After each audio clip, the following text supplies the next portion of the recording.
Scars remind you that your past is real. You can't run away from it, but you can still be a very dangerous motherfucker. Retired Navy SEAL David Goggins is described as one of the toughest men on the planet. When I was 297 pounds trying to be a Navy SEAL, the scariest thing in the world to me, even to this day, was that could have been the rest of my life. Fuck that. I want to be someone that I'm proud of. Just by going to war with myself every day, I gain confidence.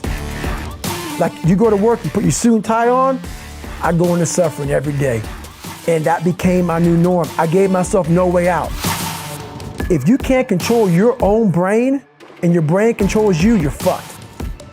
You gotta tell your brain where you wanna go and how you wanna go and how you wanna get there. Everybody thinks I'm Superman. I had to tell them the truth. My dad beat the hell out of me. I come from hell. Be born in that shit, man. You learn to survive, but surviving doesn't make you win. Surviving makes you a fucking cockroach. What is in us, we have no idea until we start trying hard. No one really finds himself without going through suffering. Go to a dark place in your mind and figure out what the fuck you want to be. Find your purpose, and then you'll find the courage to start that journey.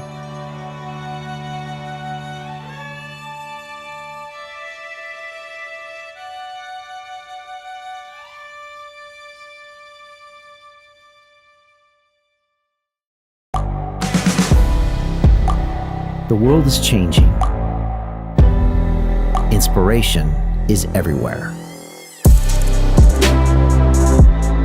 It has never been so easy to connect, share, and bring people together. We're learning from others and finding the best in ourselves. Challenging our beliefs. Sharing our vulnerability. Overcoming our fears. Transforming ourselves so we can transform the world. How far can we go? This is London Real. I am Brian Rose. My guest today is...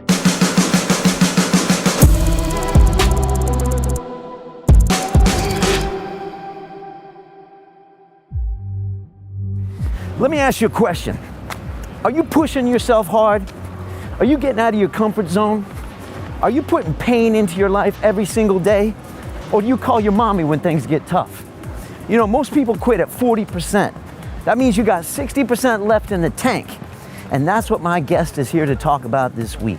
David Goggins, 3-time Navy SEAL, Army Ranger, holding the pull-up record, 4,000 pull-ups in 17 hours, a guy that ran over 203 miles. That's what I'm talking about. David Goggins is in the house. And I'm super excited to share this episode with him. And he talks all about getting out of your comfort zone, about how to be uncommon amongst uncommon men, about how to look at something called your accountability mirror every day, about how to go into the cookie jar when you need some inspiration. And that's just some of the knowledge that David Goggins drops today on the episode. I'll be honest, probably the most powerful guest that's ever sat in the London Real chair.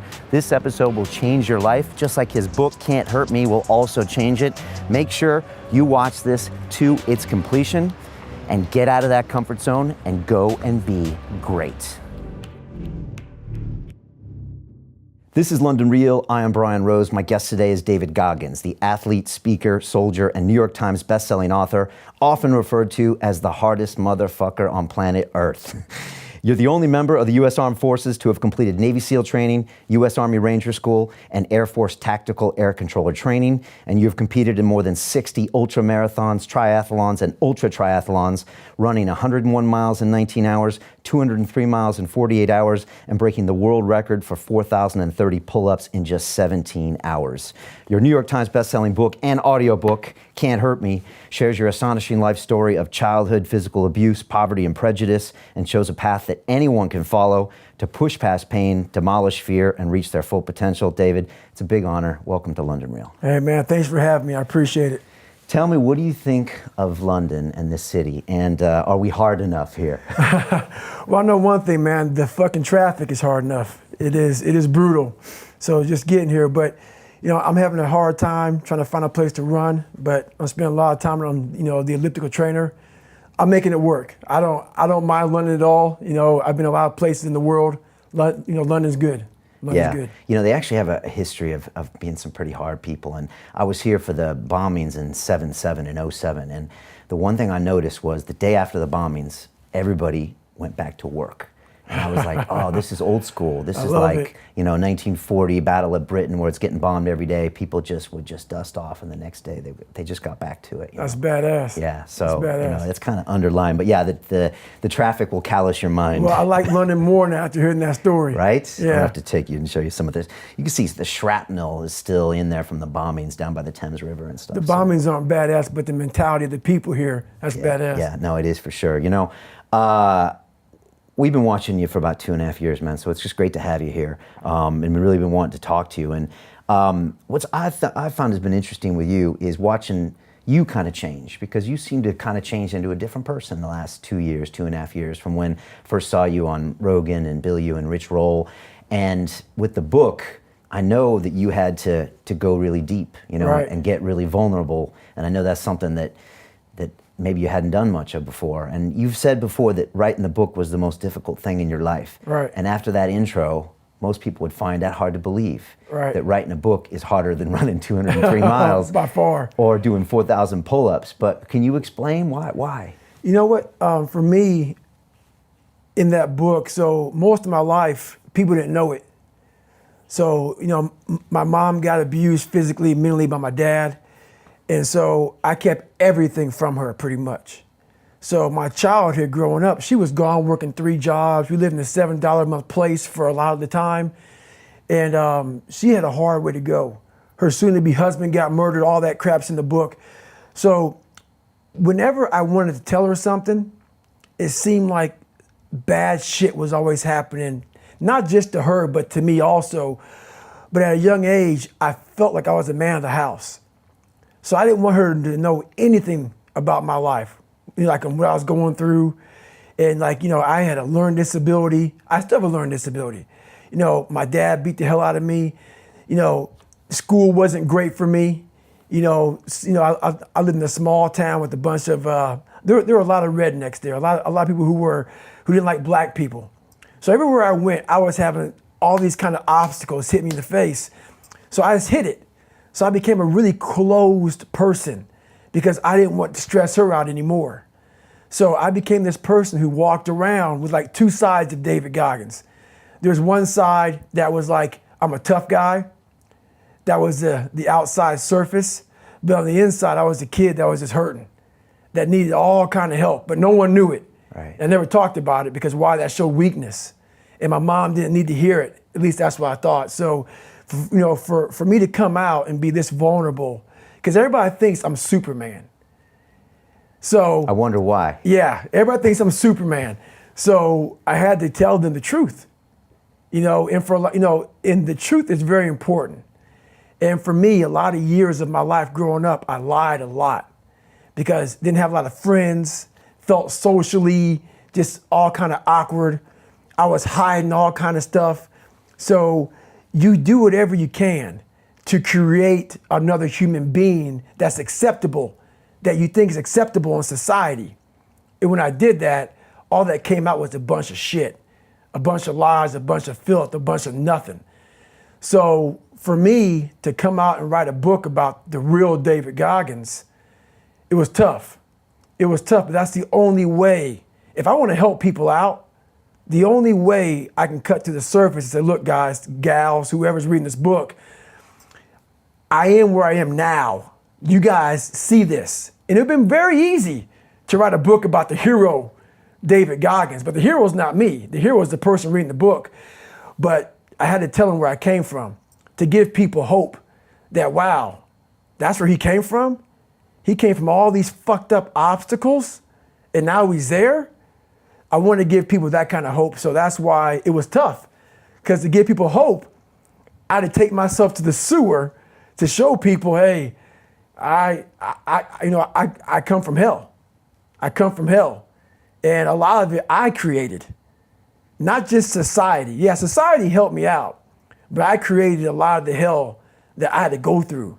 I made this picture out to be a lot worse than what it was. It was bad, but I made it out to be, insurmountable. So yeah, we can be our worst enemy. Why is the truth so important? You know what? Because first of all, it does set you free mentally, and it gives you a starting point. You have to have the truth to have a starting point. So when you, like, if I'm lying to you about who I am, or I'm lying to you about whatever, there's no starting point. There's a false reality. Right. You have to create the real reality. So that's what I call my accountability mirror in my book. That's the real reality. Where the fuck am I going to start from? So for me, I was lying to this, lying about that. So I had no starting point. Once you come face to face with who you are, you have a starting point. All right, I'm not real smart. I have no courage. I have no self-esteem. I have no nothing. Nothing. That's my starting point. Now we can move from there. But if I tell myself I'm strong, I have courage, I'm smart, and all these are lies, you continuously push that starting point backwards. Right. So that starting point is the truth. The no fucking bullshit truth that only you can tell yourself. So it's the starting point. The truth's the starting point. And most people are surrounded by people that don't tell them the truth. Right? No. Because it's too painful. It is. Especially nowadays in this society, we like to surround ourselves. It makes us feel so good. Those people who say it's okay. It's okay. It's not okay. It isn't okay, man. And I get it. Society's changing, and we love to feel wanted and loved. Trust me, that's all important. It is. But you have to have the truth from people. Hey, you're not working your butt off hard enough. You're not trying hard enough. We all think we're trying hard, but what are you gauging that off of? Are you gauging off of, like I talked to this one kid the other day, college is kicking my ass. I said, what are you gauging that off of? I go, are you trying? He goes, yeah, I'm trying my ass off. I'm studying hard. I go, what are you gauging trying hard off of? Well, in high school, I didn't have to try at all, and I made great grades. In college, I'm trying hard. You're trying hard compared to what you did in high school, which was it came easy to you. So your reality is something that you created off of something easy.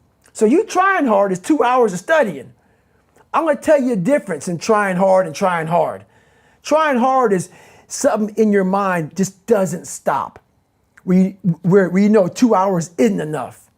So it's all about, reality and what you're basing things off of. And most people quit at 40%. Yes. That's one of your most famous lines. Yes. I was hearing that years ago coming Yes. from you. And so when we're saying I'm trying hard, when you look in that accountability mirror, you need to look right in your eyes and say, who am I fucking bullshitting, right? Right. Because most likely you're at 40% or less. Right. Much less. Much less. Because even though the 40% rule came up years later, when I was 297 pounds and I was fat as hell trying to be a Navy SEAL, the scariest thing in the world to me, even to this day, was that could have been the rest of my life. I thought then I was trying hard. That's the scariest thing in the world. I thought then, 297 pound, working for Ecolab, spraying for cockroaches, making $1,000 a month.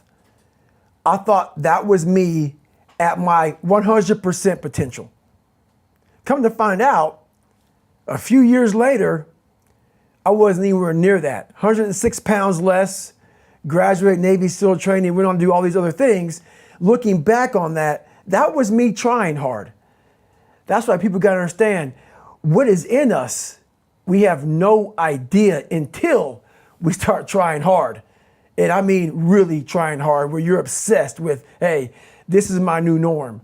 My new norm is that, wow, this isn't always fun. It's not always meant to be fun. And that's when you know you're trying hard. Is that, and so people listening to us that maybe are at 20% or 30%, how do they shatter that myth that they've been telling themselves, about, yeah, I'm going hard, I'm going max, and yet they're not seeing the results? Like, how do they actually shake themselves out of that? Because, There's a great quote, I think it's by this guy named Richard Feynman, who says, the first principle is that you must not fool yourself, and you're the easiest person to fool. So we construct these crazy Disneyland realities in our brain, right? And then feed it back to ourselves. How do you shatter that? Well, your first thing, you're fighting, we all have two people. We all have two people. And I'm not saying you're crazy. We have the easy voice, which is that 20% telling yourself that I'm easy at 90% of my full potential, maybe 100% at that 20%. That's that voice that we all love. That's that very comfortable voice, that's that mommy holding you saying it's going to be okay. Doesn't care how good you are, just loves you. Just loves you no matter how messed up you are in life. That's where you want to be at. So that's that one voice. This other voice that we walk very far away from is a voice saying, hey man, you ain't doing shit. So we try to get this voice out of our head completely. And we live over here in this land. So what you have to do first is turn up this voice over here. The voice saying things to you that aren't nice. That it's in our head saying, you know what, man, dude, you're not doing shit. You're not and it's not putting yourself down. People take this the wrong way in this new society. I'm not saying to put yourself down. I'm saying listen to the truth. And the truth isn't in the 20%. The truth is in this other part of your brain saying, look, man, you're wasting a bunch of percentage here. We have 80 more percent that we're not tapping into because in this other 80% is suffering, pain, failure, self-doubt, darkness, and then a whole bunch of light. But to get to this light, you got to go through all of this shit. So a lot of us know that. We know. We do know deep down. Yeah, I can get over here, but over here, man, this is much better because I got to go through this journey that is not fun.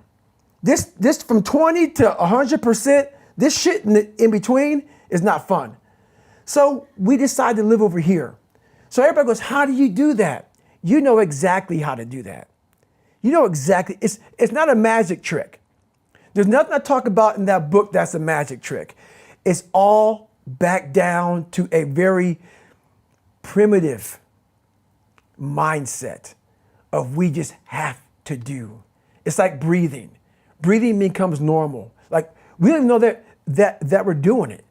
That's how you have to live your life. When that alarm clock goes off at 4 or 5 in the morning, your mind says no. You just say, it's just what we do. It's what we do now. Because to get to where you want to go, the amount of pain involved, I'm not saying physical, I'm not saying you got to break yourself off. The amount of mental pain of how many times you're going to have to do something that you don't want to do to get to where you want to go is going to be, there's going to be more times you do something that you don't want to do than you are going to want to do it. And that's your new norm. That's your new norm. So then it's like breathing. And then once you do this over and over and over again, it becomes like breathing. I don't want to live this lifestyle, but to get to the other side of this, I have to. So if you really want it, you realize what trying is and what trying is not. So. And is that all about just discomfort? The discomfort zone that you talk about, callousing the brain. Mm-hmm. Is it about anything that makes you uncomfortable, or are some things more effective than others? Anything, basically. It's about doing those things that you don't want to do. And once again, I have to say it very loud and clear. I'm not about being a masochist. But what I found when I was 297 pounds, so I'm not a guy that read a book and said, oh, they're the answers. The book, whoever buys this book, or even if you don't, I could care less. All this came from here. It came from me putting myself on the hot seat and then saying, okay, wow, okay, 297, this is where my mind was at. To get to 187, this is where my mind went to go through 3 hell weeks, to run 205 miles, to do 4,030 pull-ups. And I'm a natural born fat guy. Even though I was born 175, I gained 125 pounds. I was lazy. That's who I am.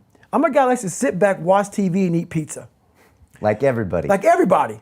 Like everybody. So I want to tell you right That's now. the mama voice. That's the mama voice. Here, put your feet up. I'm giving you some cookies That's and right. milk. Take it easy, right? That's right. And for a guy that never had that, like me, I love my mom, but she was working. All I crave is that mama voice. Please love David. Love David. That voice got me to 297 pounds. Matter She of used to cook for you, She used too. to cook for me. Matter of fact, in the book I talk about Yeah. it. When I got out of the military and I started gaining this weight a lot, my standard breakfast was 8 cinnamon rolls, like basically, I think 6 to 8 scrambled eggs, half a pound of bacon, Fruity Pebbles, Lucky Charms, whatever it may be. That was my standard breakfast. So That was your way of getting away from the pain in That's your right. brain. That was your vice. that was my vice. Now, for some people, it's alcohol or drugs or That's sex right. or shopping. For you, it was food. It was food and also being comfortable. Whatever I wanted, I did. And that's where I started seeing myself get further and further away from my true self. And your true self is found, honestly, in that very uncomfortable zone. So, But you couldn't take it anymore. You had an epiphany where you Right. just said, I don't want to be this guy anymore. Do you ever think that if it hadn't have been that morning and that Navy SEAL thing hadn't have been on the Discovery Channel when you got home from work, that might have not flipped the switch and you'd be out there 350-pound David Goggins right now? The thing about it was, it wasn't like it was an epiphany.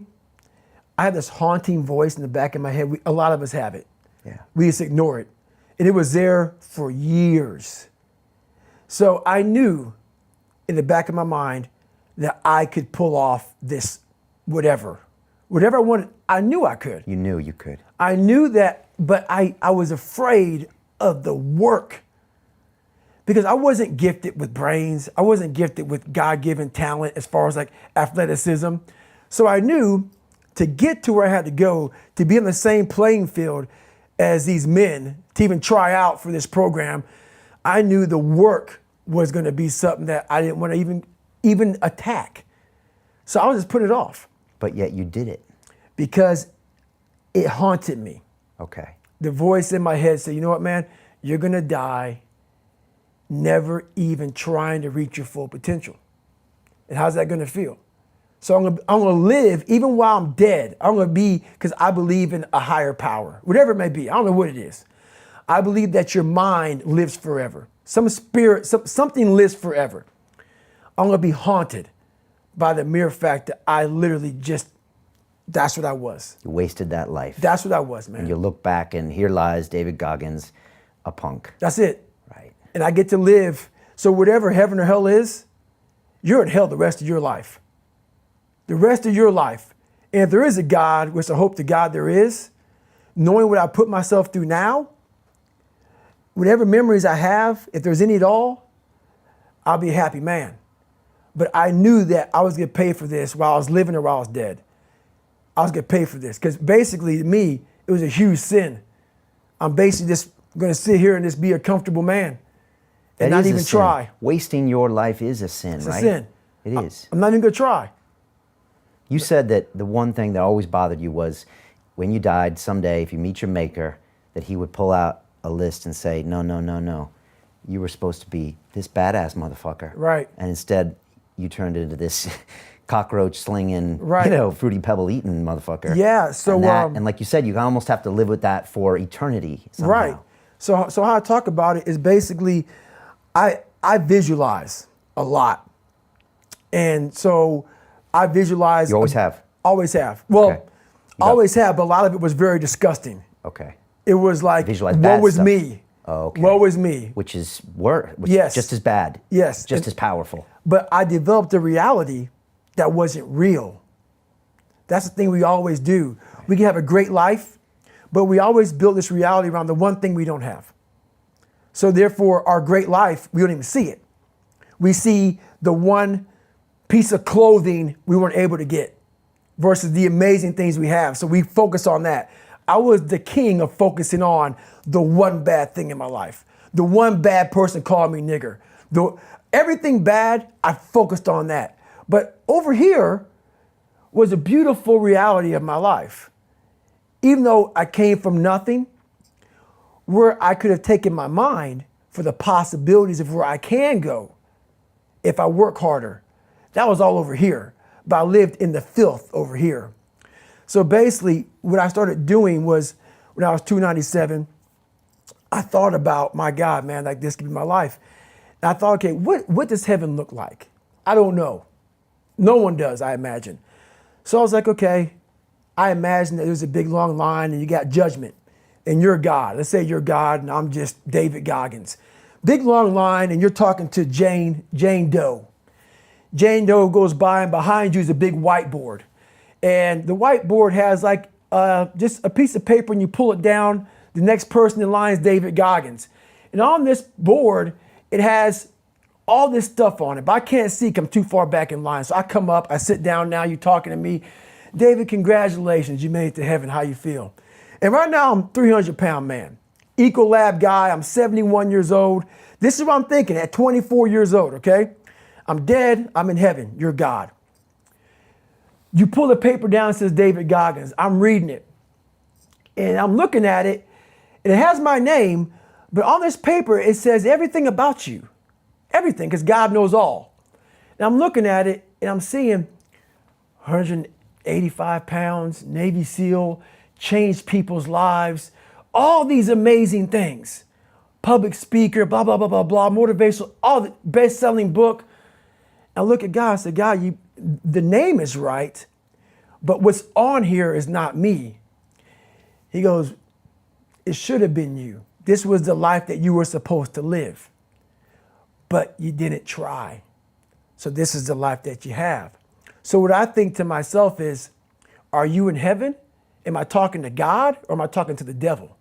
Because I'm in hell now to see that was supposed to be my life, but because I didn't try hard enough, because I didn't put forth every single bit of an ounce of pressure in my body into being better, they ended up being a 300-pound guy that made $1,000 a month, and I was fine there. That was okay. So that's how my mind works. It works that way to see, where is this going to take me? What's the possibility? So we're all in a battle with our own brains. That's all life. of us. That's all life is. It's the most powerful thing in the world, is your own brain.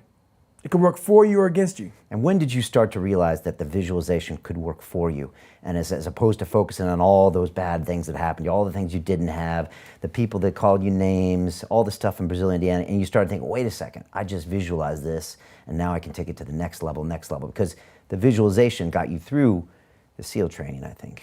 It did. And I was able to visualize the end.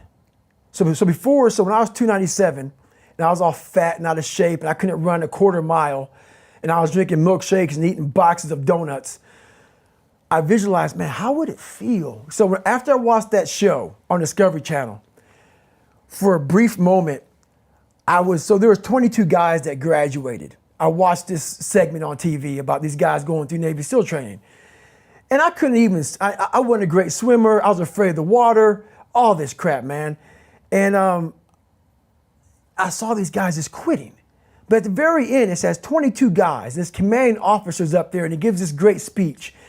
I was like, man, I wonder. So I started visualizing me being the 23rd guy in these dress whites, sitting there with these guys, getting that Navy SEAL, graduating this Navy SEAL training. I was like, God.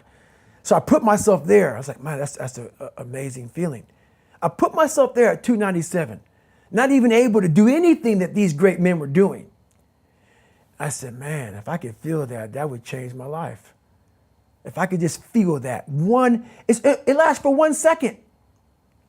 You get that certificate, you walk across the stage, and what's next? But I didn't know that then. My mind wasn't, I thought I'd live in that moment forever. So I said, wow, man, if I could just feel like them. If I could feel like them. And what was that feeling you wanted so bad? Respect, accomplishment? No, victory. I wanted to win. Not like beat somebody else. It wasn't about that. I just wanted to go the distance. Everything in my life, when something got hard, I quit. If it was reading, that's where, I wasn't great at reading. I wasn't great at writing, so I just quit. I couldn't catch on as fast as you. I had to work harder than you, so I quit. I wasn't great at things, so I quit. I'm not good at this. Like, man, if I could just go that distance, that extra mile, to just go, just to finish, I want to finish. I want to feel victory. And victory for me wasn't winning, it was just finishing. So I said, you know what? If I could feel like these guys feel, it would change my life.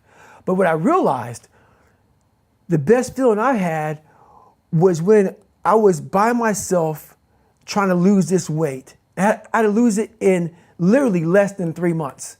106 pounds in less than 3 months. And literally, I started feeling victory just by putting myself in the battle. It wasn't about going to Navy SEAL training. It wasn't about being the 23rd guy in that chair. I started realizing, man, just by going to war with myself every day and putting these challenges and these goals and these obstacles, these insurmountable obstacles. So it wasn't about losing 106 pounds. Me losing 5 pounds was an accomplishment. Right. Me losing 10 pounds and then 50 pounds. And then the more I did this, the more I gained confidence. And then the more I gained confidence, the more I realized, fuck these Navy SEALs, man. These guys can't do what I'm doing right now. I had no coach, had no trainer, had no money. I didn't know how to lose weight. I had no knowledge of what I was doing. I was just working. I was just sacrificing. And then through that, all these different tools started coming up. But I would have never found these tools if I didn't put myself in a very uncomfortable place. We all look for toughness. We all want it, but we look for it in a comfortable environment. You will not find toughness in a comfortable environment. Those of you who are listening to this, whoever hear this, you will not find it. I was trying to look for it everywhere. The only way you find it is to drown yourself in a position where you're just out of sorts, where you can't swim and you're drowning. Where you're drowning. You're drowning in life. But you say, you know what, man? Fuck that. I'm gonna figure out how to fucking backstroke or fucking something. I'm gonna figure out how to, and then through figuring out all these tools, your mind starts to, when you quit, your mind does this. Because you're out.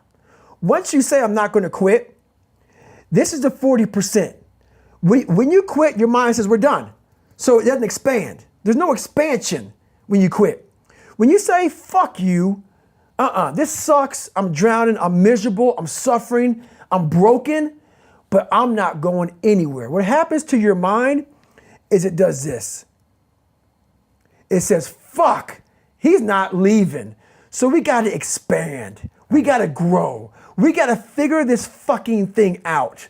So then these compartments in your brain start to they have to work.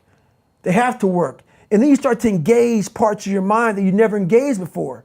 But you can't engage it by sitting back in these nice chairs, drinking this nice water, talking to you, talking about what I want to do. That's where the 40% thing comes in. It comes in when you're in suffer mode and you say, I'm not going to quit.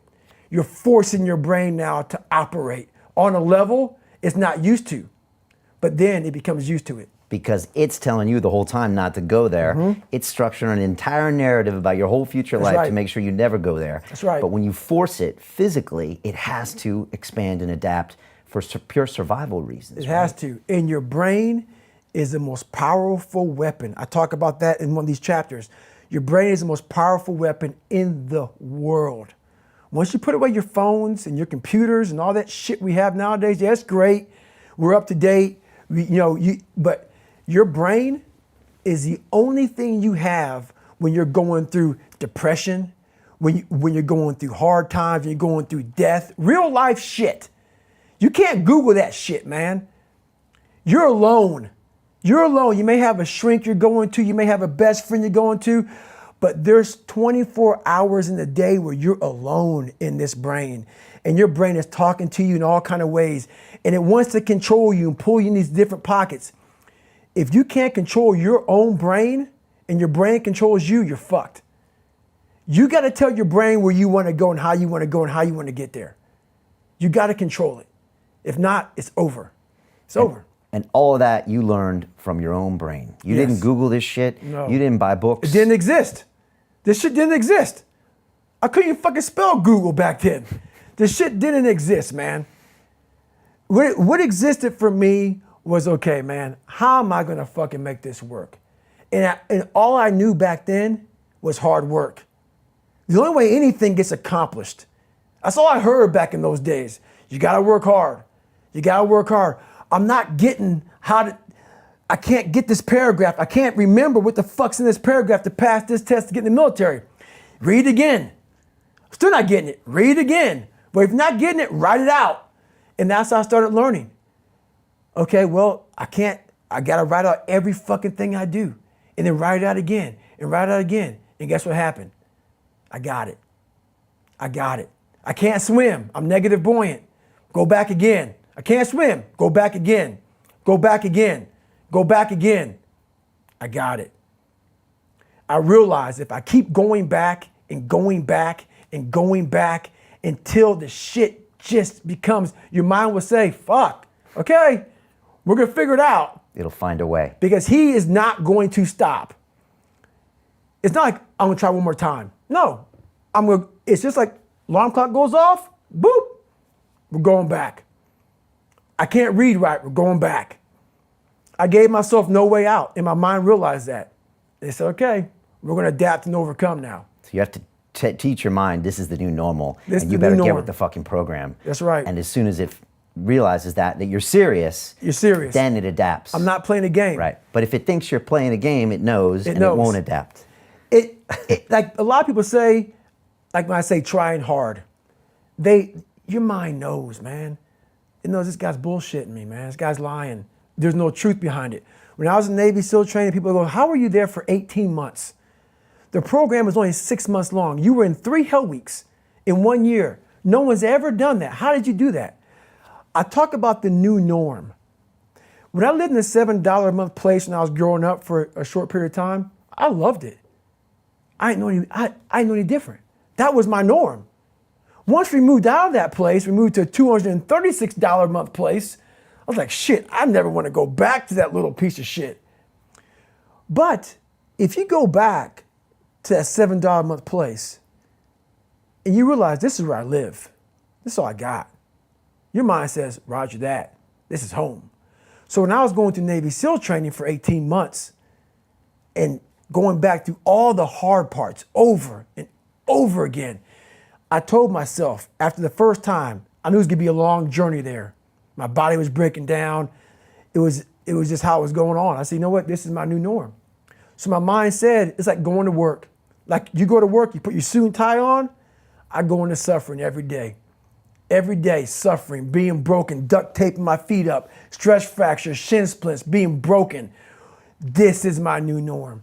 And your mind says, if we're not broken, this ain't normal. We gotta be broken. So then your mind starts to get tougher and tougher and more callous. People, how did you run on broken feet? Broken shins. My mind knew this is how we operate. We're in Navy SEAL training. This is what we are. I became hell. And that became my new norm. I gave myself no way out. There was nothing outside these walls of hell. Nothing. I loved God, but for a short period of time, I became the devil because that was hell. I became the boss, the owner, the CEO of Navy SEAL training. That was my mindset. And that's how you get through things. You immerse yourself in wherever it is, and you become that. You become that and give yourself no way out. What's that like in the moment? Is it hell, or do you get some kind of a weird neutral point where you're just in the moment being this guy, breathing and feeling the pain? What is that like? The scariest thing in the world about that, and I have to always tell you this, man, because people hear my story and think this guy is sadistic. I realize how the brain works. I figured out how the brain works. I'm a scared kid, and that's what gives me so much power. I had no foundation, and I built this off of just researching the mind. The feeling you get is basically invincibility. You realize that you can't do it all the time.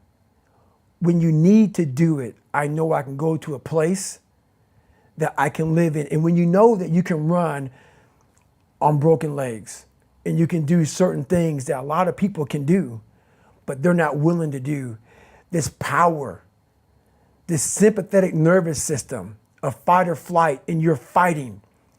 It gives you this charge of energy of when you're sitting there at 3:30, 4 o'clock in the morning and you're duct taping your feet up because they're broken, and you're doing it by yourself, and you're going through arguably one of the hardest training in the world.